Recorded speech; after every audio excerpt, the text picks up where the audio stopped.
Hello guys, আজকে আমি চলে এসেছি বেদানা নিয়ে। আজকে আমি বেদানার জুস করব। আমার বড্ড বেদানা এমনি এমনি খাবে না, তাই জুস করে খাওয়াতে হবে। সে বেদানা কেন, এমনি ফলও এমনি এমনি খাবে না, ওকে জুস করে খাওয়াতে হয়। তাই আমি ভাবলাম বেদানাগুলো কেটে নিই। এই বাইরে আমার বড্ড অফিস করছে, তাই আমি এই সুযোগে বেদানার জুসটা করে ফেলি। চলো বেদানাগুলো কেটে ফেলি।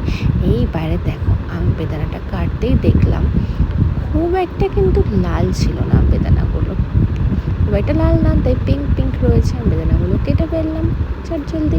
আমার একটা বেদানা কাটা হয়ে গেছে। এবারে আমি বললাম খুব একটা বেশি পিঙ্ক না যখন, কিছু একটা আমাকে করতে হবে।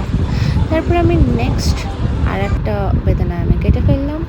কেটে ফেলার পরে আমি বেদানাগুলোকে এক জায়গায় মিক্সিতে নিয়ে তারপর ভাবলাম একটু আঙুর দিয়ে দিই, তাহলে একটা মিক্স জুস করে নিতে পারবো।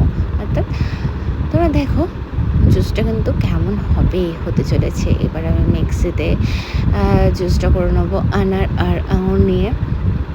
চলো, জুস আমার কমপ্লিট।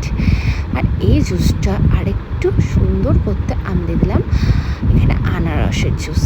এত দারুণ লাগছিল, কিন্তু ও তো বুঝতেই পারবে না আমি কী করে খাওয়ালাম ওকে।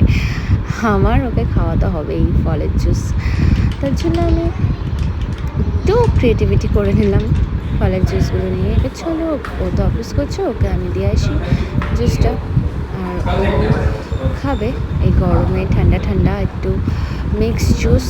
কেমন লাগলো তোমাদের?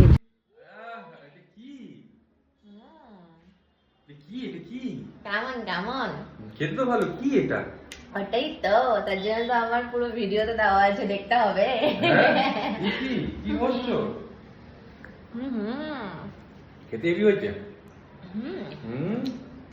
ভালো। এটা মনে হচ্ছে কম্বিনেশন কিছু মকটেল মনে হচ্ছে। মকটেল। মকটেল। দারুণ।